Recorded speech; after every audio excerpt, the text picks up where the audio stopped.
Test वाला academy के YouTube channel पर आप सभी का स्वागत है।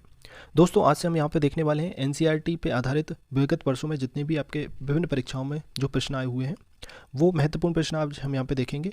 ये आपके यूपीपीसीएस प्रारंभिक परीक्षा तथा एमपीपीएससी की जो प्रारंभिक परीक्षा आने वाली है उन दोनों में ही आपके लिए काफ़ी ज़्यादा ये लाभकारी साबित होंगे। तो चलिए शुरू करते हैं। आज हम आधुनिक भारत से शुरुआत करेंगे। आधुनिक भारत के जो भी महत्वपूर्ण प्रश्न हैं जो आपसे पूछे जा सकते हैं वो हम यहाँ पे देखेंगे। पहला जो हमारा प्रश्न है वो है महाड़ सत्याग्रह किसने आरंभ किया था। ठीक है, तो देखिए महाड़ सत्याग्रह ये किया गया है बी आर अम्बेडकर के द्वारा। अब इस सत्याग्रह से संबंधित कुछ महत्वपूर्ण बातें ये हम यहाँ पे जान लेते हैं। पहला तो ये सत्याग्रह कहाँ पे हुआ था, तो ये सत्याग्रह हुआ था आपका महाराष्ट्र में। ठीक है, महाराष्ट्र में ये कब हुआ था, तो महाराष्ट्र में हुआ है ये आपका 20 मार्च 1927। ठीक है, ये आप याद रखिएगा, 20 मार्च 1927 को ये सत्याग्रह हुआ है। ये सत्याग्रह मतलब किससे संबंधित था, तो उस समय होता गया था कि जो अनटचेबल कम्युनिटी होती है, ठीक है, जो दलित समाज है, उन्हें महाराष्ट्र में जो महाड एक जगह है वहाँ पे कुआं से पानी ना भरने देने के कारण बी आर अम्बेडकर के द्वारा यह आंदोलन प्रारंभ किया गया और इस आंदोलन में वे पूर्णतः सफल भी रहे। आंदोलन से संबंधित कुछ और महत्वपूर्ण जो तथ्य हैं वो हम यहाँ पे जान लेते हैं। अब देखिए ये जो 20 मार्च है, तो 20 मार्च को ये जो आंदोलन इन्होंने प्रारंभ किया था, तो इसी आंदोलन के कारण 20 मार्च को हर वर्ष मनाया जाता है आपका सोशल एम्पावरमेंट डे। ठीक है, सामाजिक उत्थान दिवस। ठीक है, तो एक तो आप ये तथ्य याद रखिएगा। इसके बाद आप एक और यहाँ पे तथ्य याद रखिएगा कि बी आर अम्बेडकर, चूँकि इन्होंने ये आंदोलन प्रारंभ किया था, इनका जन्म दिवस ये होता है 14 अप्रैल को। ठीक है, तो 14 अप्रैल को जो अम्बेडकर जी का जन्म दिवस होता है उस दिन क्या मनाया जाता है, उस दिन मनाया जाता है आपका समता दिवस। ठीक है, तो इक्वेलिटी डे के रूप में हम 14 अप्रैल को मनाते हैं। ठीक है, तो ये आपका समता दिवस। एक पॉइंट आप यहाँ से याद रखिएगा कि 14 अप्रैल को समता दिवस मनाया जाता है। चूँकि जो अम्बेडकर जी थे वो स्वयं दलित समाज से आते थे। अम्बेडकर जी जो थे ये हमारा संविधान है, तो ये संविधान के निर्माता कहे जाते हैं। ठीक है, इनको संविधान निर्माता के रूप में जाना जाता है। गांधी और अम्बेडकर के बीच में एक पैक्ट साइन हुआ था जो कि 1932 में हुआ था, पूना समझौता। ठीक है, जिसपे हस्ताक्षर किसने किए थे, मदन मोहन मालवीय ने किए थे। गांधी जी ने अनशन की थी पूना के आगा खां जेल में। ये क्वेश्चन आता है कि जो पूना पैक्ट हुआ था वो किसके मध्य हुआ था, वो गांधी और अम्बेडकर के बीच हुआ था, लेकिन जो पैक्ट है उस पर हस्ताक्षर जो किए थे वो मदन मोहन मालवीय के द्वारा किए गए थे। मदन मोहन मालवीय और अम्बेडकर के द्वारा। एक और यहाँ पे तथ्य याद रखिएगा कि जो तीनों गोलमेज सम्मेलन हुए थे 1930 में, 1931 में और 1932 में, इन तीनों ही गोलमेज सम्मेलन में केवल अम्बेडकर थे जिन्होंने तीनों गोलमेज सम्मेलन में भाग लिया था। जो दूसरा गोलमेज सम्मेलन हुआ था 1931 में, जिसमें महात्मा गांधी और कांग्रेस ने भाग लिया था, जिनका रिप्रेजेंटेशन किसने किया था, महात्मा गांधी के द्वारा किया गया था। ठीक है, जबकि तीनों जो गोलमेज सम्मेलन थे उनमें बी आर अम्बेडकर ने ही भाग लिया था। ठीक है, 1931 का जो गोलमेज सम्मेलन हुआ था, इसी गोलमेज सम्मेलन के पश्चात सांप्रदायिक पंचायत आया था, जो कि उसका रीज़न क्या था, क्योंकि दलितों के लिए पृथक प्रतिनिधित्व की मांग अम्बेडकर के द्वारा की गई थी इसमें।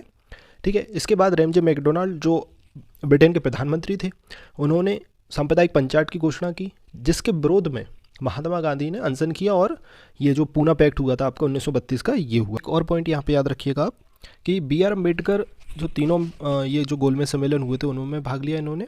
साथ ही साथ एक अन्य व्यक्ति थे जिनका नाम था तेज बहादुर सप्रू। ठीक है, तेज बहादुर सप्रू थे, इन्होंने भी तीनों गोलमेज सम्मेलन में भाग लिया था। तेज बहादुर सप्रू वही व्यक्ति थे जिन्होंने गांधी इरविन पैक्ट में सबसे महत्वपूर्ण भूमिका अदा की थी, क्योंकि इन्हीं के कारण गांधी इरविन पैक्ट हुआ था। मतलब इन्हीं के समझाने पर या फिर इन्हीं के योगदान हुआ था इसमें गांधी इरविन जो पैक्ट हुआ था, जिसके बाद महात्मा गांधी ने अपना सत्याग्रह वापस ले लिया था और गोलमेज सम्मेलन हुआ था दूसरा, उसमें उन्होंने भाग लिया था। ठीक है, यहाँ पे आप याद रखिएगा अम्बेडकर का एक जो बहुत महत्वपूर्ण पत्र है ये है मूकनायक। ठीक है, तो ये किसके द्वारा लिखा गया है, ये अम्बेडकर के द्वारा लिखा गया है। बहिष्कृत हितकर्णी सभा, इंडियन लेबर पार्टी। ठीक है, तो ये इनकी दो संस्थाएं थी।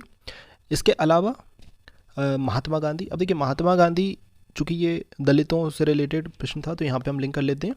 महात्मा गांधी ने हरिजन, एक पेपर था हरिजन पेपर, जेल में रह के इन्होंने ये हरिजन पेपर लिखा। ठीक है, इसके अलावा इन्होंने ऑल इंडिया अनटचेबिलिटी लीग, ये 1932 में इन्होंने इसकी स्थापना की। ठीक है, ऑल इंडिया अनटचेबल लीग 1932, ठीक है। सरदार पटेल की बात कर लेते हैं। सरदार जो वल्लभ भाई पटेल थे, तो वल्लभ भाई पटेल ने 1928 में बारदोली एक जगह थी गुजरात में, वहाँ पे बारदोली सत्याग्रह किया। इस सत्याग्रह के बाद ही बारदोली की महिलाओं ने उन्हें सरदार की उपाधि दी। तो अगर आपसे पूछा जाए कहीं कि सरदार की उपाधि इन्हें कहाँ मिली, तो 1928 में बारदोली सत्याग्रह के पश्चात इन्हें सरदार की उपाधि वहाँ की जो बारदोली गाँव था वहाँ की महिलाओं के द्वारा दी गई। यहाँ एक चीज़ और याद रखिएगा आप कि जो 1931 का कांग्रेस का कराची अधिवेशन हुआ था, 1931 का कांग्रेस के कराची अधिवेशन के ये अध्यक्ष हुए। उसी में जो मौलिक अधिकार हैं उनका ड्राफ्ट पहली बार तैयार किया गया था, ठीक है। तो ये भी महत्वपूर्ण है, आपसे पूछा जा सकता है। तो ये कौन सा 1931 का कराची अधिवेशन आपको याद रखना है, ठीक है।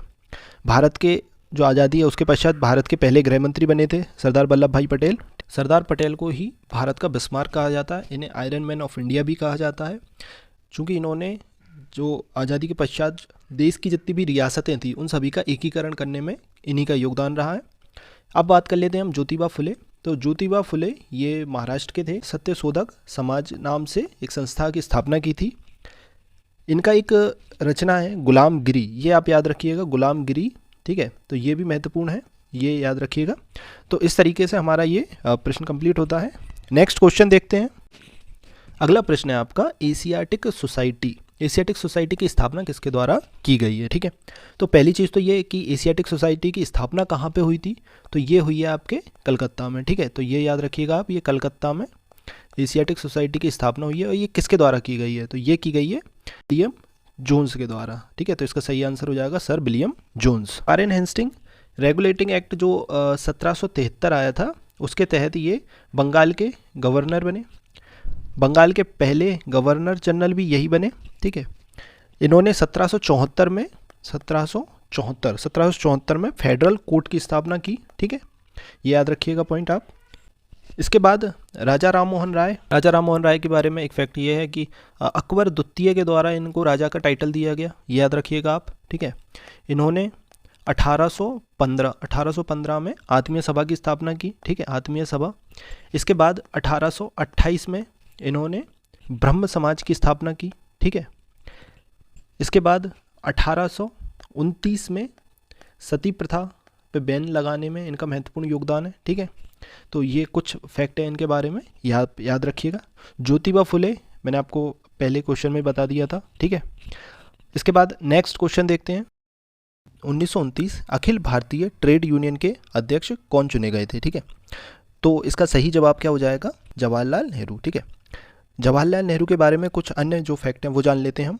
जवाहरलाल नेहरू ने 1929 में ही जो लाहौर का कांग्रेस का अधिवेशन हुआ था उसमें रावी नदी के तट पे झंडा फहराया, तिरंगा फहराया।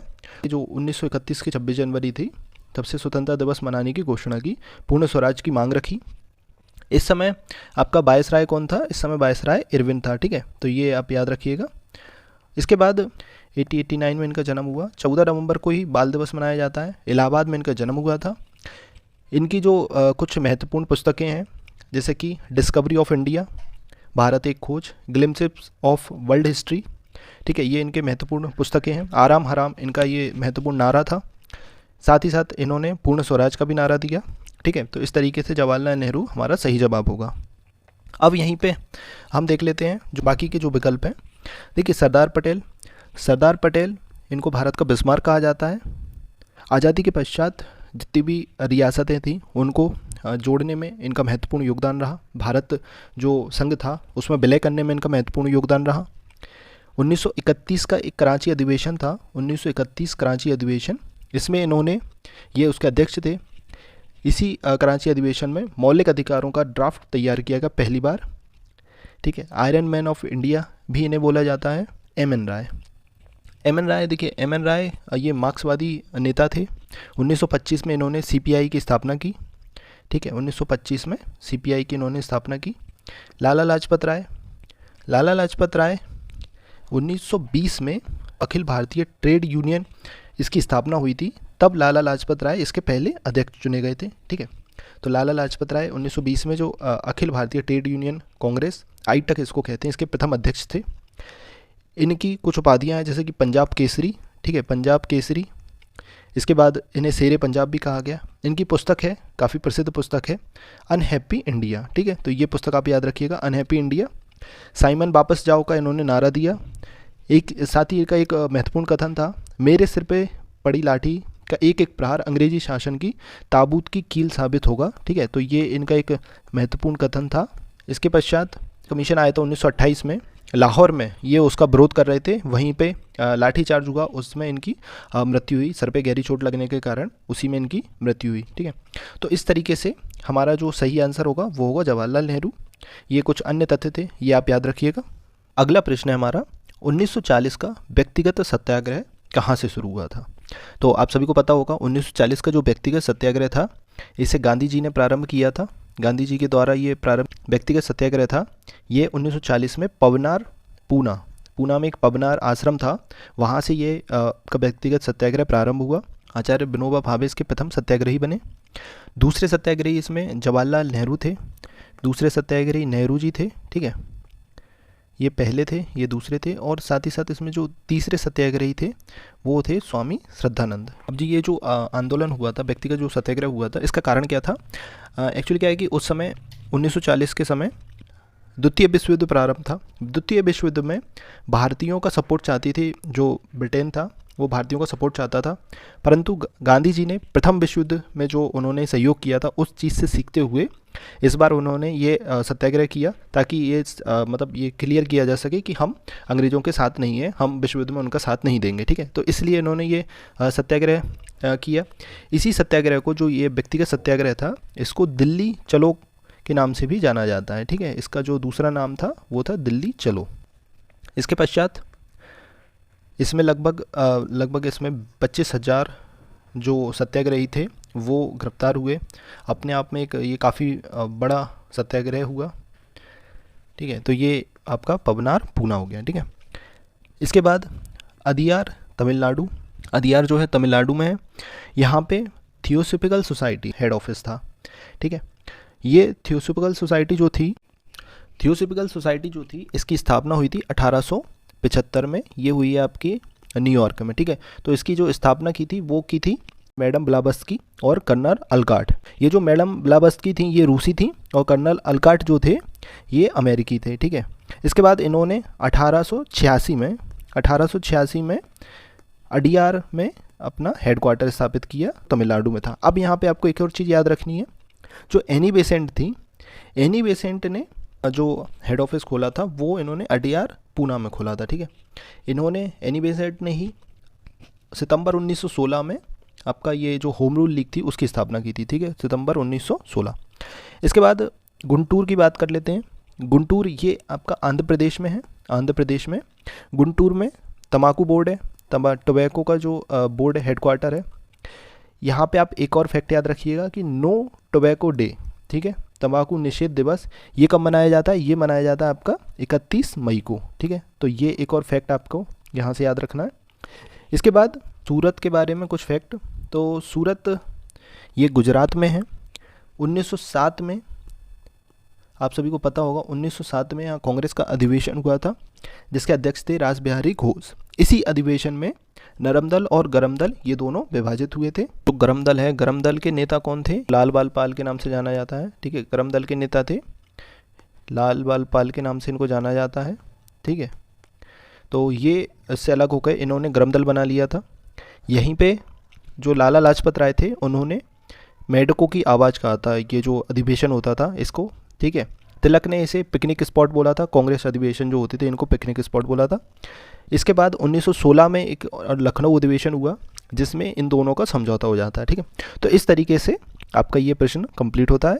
ठीक है, इस तरीके से आप अगर जो भी आप क्वेश्चन लगाते हैं उसका जितने भी ऑप्शन है उनके बारे में आप कुछ ना कुछ फैक्ट अगर तैयार करके रखेंगे तो आपके क्या होता है, एक ही प्रश्न से लगभग आपके कम से कम 10 फैक्ट आपके यहाँ पे तैयार होते हैं। ठीक है, तो इस तरीके से आप अगर पढ़ेंगे तो आपको एक क्वेश्चन से ही आप कम से कम 10 क्वेश्चन बना लेंगे, तो आपको क्या होगा कि आने वाले जो एग्ज़ाम होंगे उसमें आपको काफ़ी ज़्यादा यहाँ से लाभ मिलेगा। ठीक, अगर आपको हमारा ये वीडियो पसंद आता है तो कमेंट कीजिए, हमें बताइए, हम और इसी तरीके के वीडियो बनाएंगे।